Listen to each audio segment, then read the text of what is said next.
Assalamu alaikum dear students, welcome to the summary video of Introduction to Management.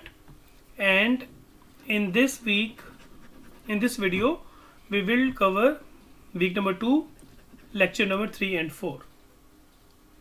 Students, in week number 1 we studied the definition of management, 4 functions of management. We tried to understand what is organization. We had an overview of goals, and we also tried to study different types of different styles and types of management styles. Here in week number 2 we will start with the functions of management.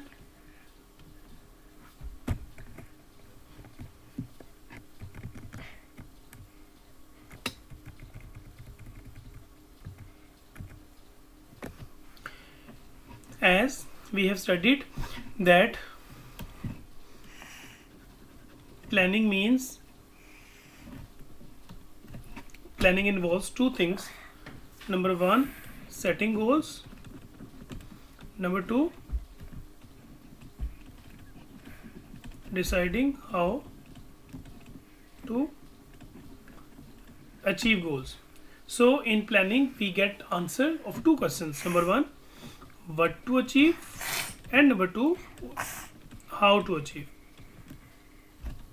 In organizing we will get the answer of who will achieve or who will do which task. As we have told previously that in organizing we have to arrange the tasks, and then we have to decide which task is to be done by which individual.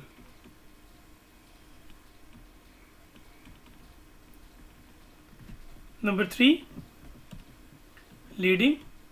In leading, managers delegate resources and assignments to the employees, and they assign the tasks. In controlling,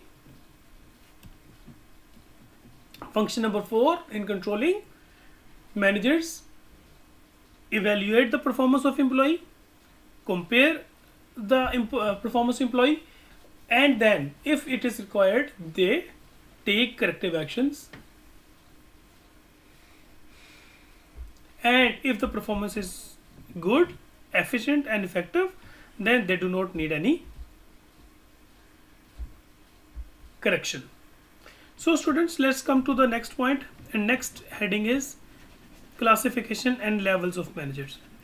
As we have studied in previous week that in traditional level management there are three levels of management. Number 1, top level. Number 2,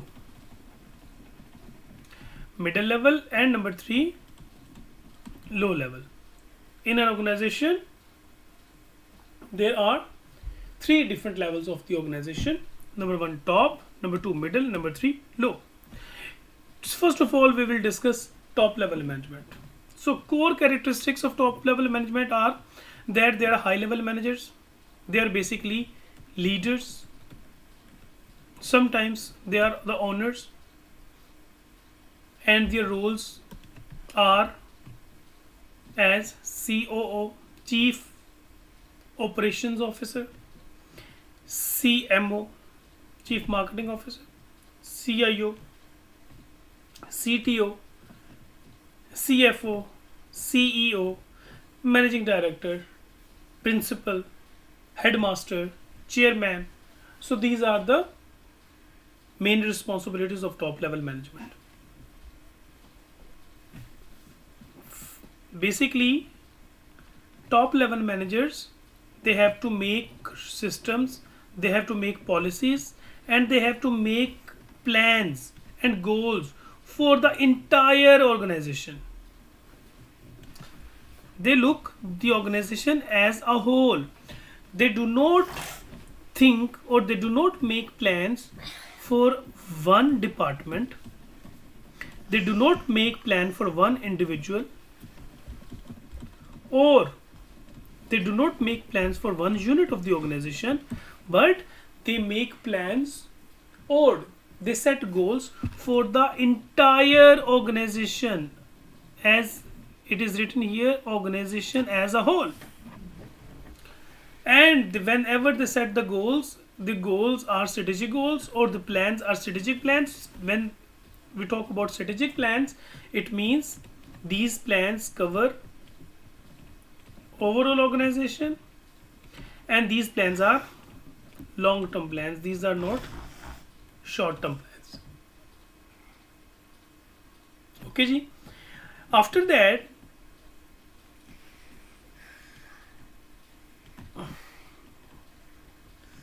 we will come to the middle level management. Basically, middle level managers are those managers who control the activities of low level managers. First line managers are basically low level managers.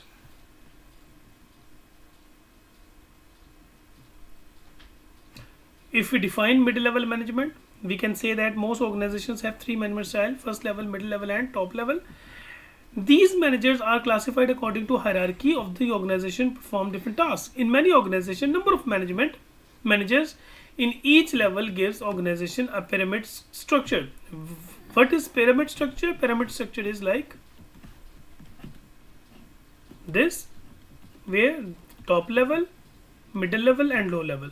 There are very minimum amount of managers there in top level management. Number of management increase in middle level, and it also increase in the low level management. Basically, middle level managers are the intermediate between top level and low level. They take orders from top level, and they give directions to middle level. They take reports from low level, and they give reports to top level. So at the same time, middle level managers have to communicate with top level, and they have to manage low level also.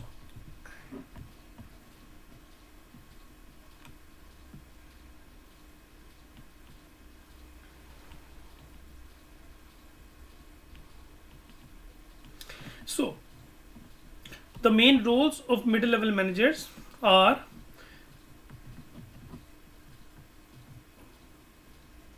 they are general managers, they are branch managers, they are department managers, or they are HODs.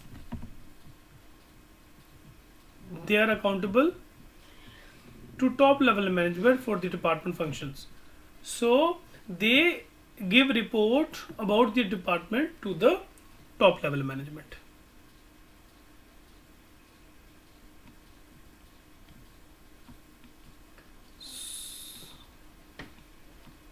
So here are the functions of the middle level management. So what are the main functions of middle level management? First of all, design and implement effective group work information system, define and monitoring group level performance indicators, diagnosing and resolving problems within and among the groups, designing and implementing reward system, supporting cooperative behavior, and reporting performance statistics up the chain, and when applicable, recommend strategic changes.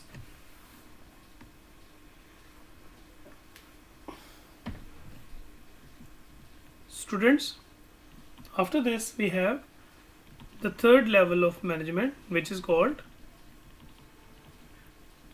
first line management, and this is also called low level management. Low level managers are basically the supervisor, the section leads, or the team leads, or foreman, etc., etc. They basically achieve the goals which are decided by the middle level management with the help of non-managerial employees. So we were discussing about the pyramid. So this is the pyramid where we have top level, where we have middle level and low level, and these are non-managerial employees. Top level manager give directions to middle level manager, middle level manager give directions to low level managers, and low level managers complete the tasks and the goals given by the middle level management with the help of these non-managerial employees. Students, our next topic is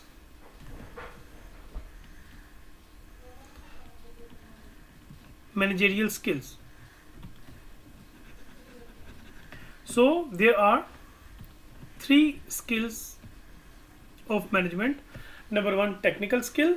Number two, human skill. And number three, conceptual skill. First of all, we will discuss technical skill. Technical skill is the proficiency and expertise in the activities involving methods, process, and procedures. So these are minor technical tasks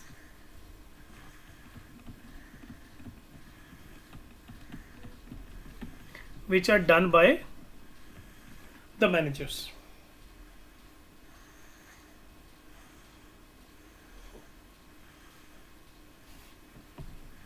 Number two, human skills.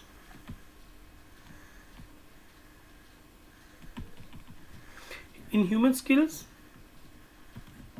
we have to convey ideas, we have to convey information, we have to deal with employees, and we have to negotiate with employees. And at the end, at number three, we have conceptual skills. Conceptual skills mean a skill where we see the big picture of the organization, and big picture of the organization where we make strategic plans,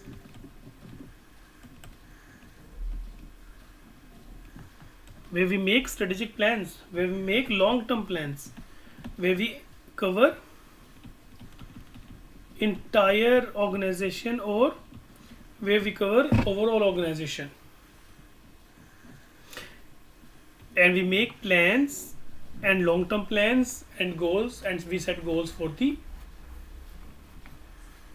organization. So let's move to our next page, and in next page we have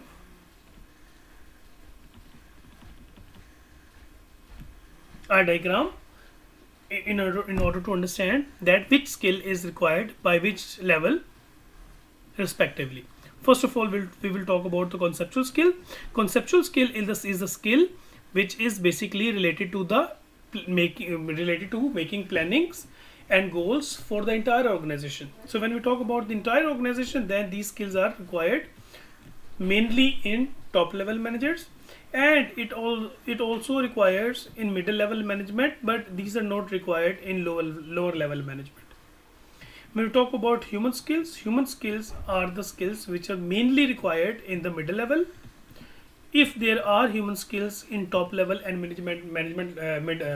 the low level, it is acceptable, but mainly it is required in the middle level. Why this is required in the middle level? Because middle level managers have to communicate with top level management, and they have to communicate with the low level management. So these are the skills which are very much required in the middle level management. Technical skills, as I have told you, small technical tasks, these have to be performed by the lower level managements. These are not required at top level management, and if there are not available these tasks, if the middle level managements are not very much expert for the technical tasks to perform these technical tasks, it doesn't matter. But the lower level management, at the lower level management, these skills are required. Then students, we have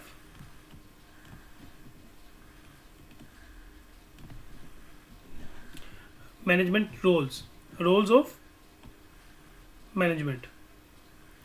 Students, mainly there are 10 roles of management, but have been categorized in 3 categories.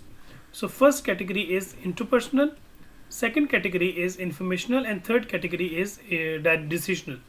We have 3 roles in interpersonal category, we have 3 roles in information category, and we have 4 roles in decisional category, and it makes 10. So let's start with interpersonal category first. In interpersonal category, there are 3 roles. Number 1, figurehead. Number 2, leader. Number 3, liaison. Figurehead means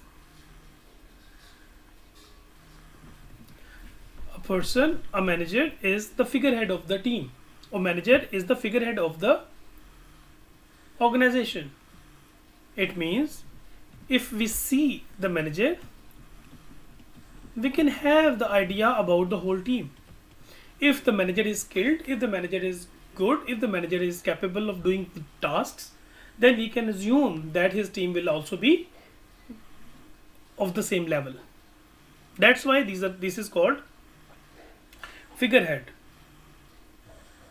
So manager, the performance of manager inspires the whole team, and the manager and the performance of manager and the skills of manager represents the whole team. That's why we call it figurehead, and this is interpersonal skill. Number 2, leader. Leader is the one who leads from the front.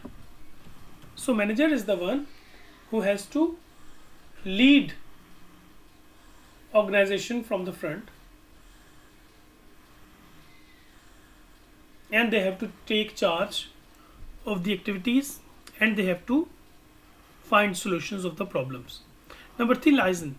Liaison means a person who communicate with, number 1, internal contacts, and number 2, external contacts.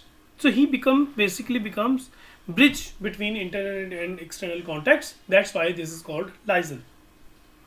These 3 roles are interpersonal roles.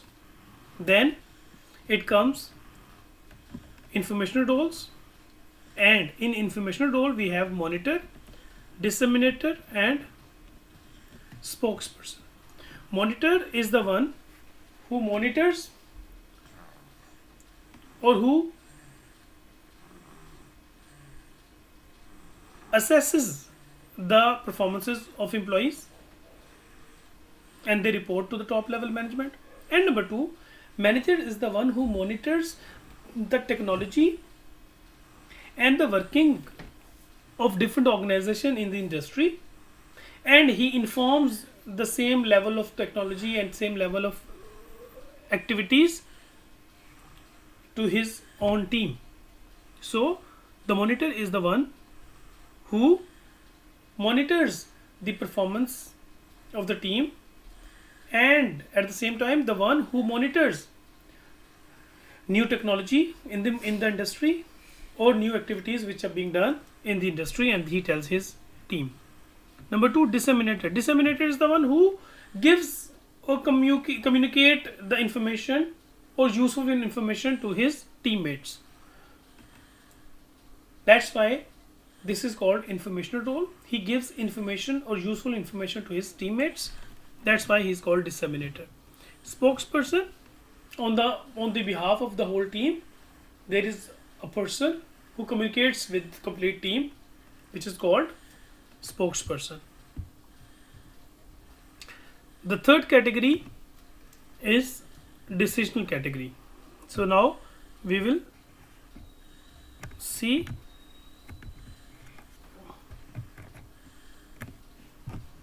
the decision roles. First of all, we have entrepreneur.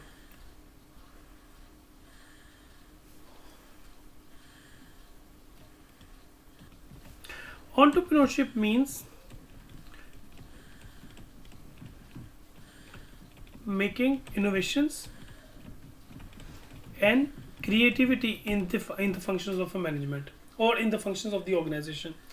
when a manager tries to innovate something or tries to give or bring some creativity in solving the problems, in doing the daily routine tasks, he becomes entrepreneur. So in this regard, in order to make innovations and creativity, he has to take decisions. That's why this is called decision role. Number 2, disturbance handler. If any disturbance is there, if any problem is there, the manager is there to handle the disturbance or handle the problem. Number 3, resource allocator. If the resource is given to a team or to an organization, the manager is the one who has to allocate the resources to different employees. And number 4, negotiator. Manager is the one who negotiates with his employees about their tasks, about their remuneration, about their privileges, about their rewards, etc., etc. So these are the 4 functions where managers have to take decisions. That's why these 4 functions are called decisional function. So these 4 roles are called decisional roles. So students, this was all from week number 2, and we will meet again with the summary of week number 3. Till then, Khuda Hafiz.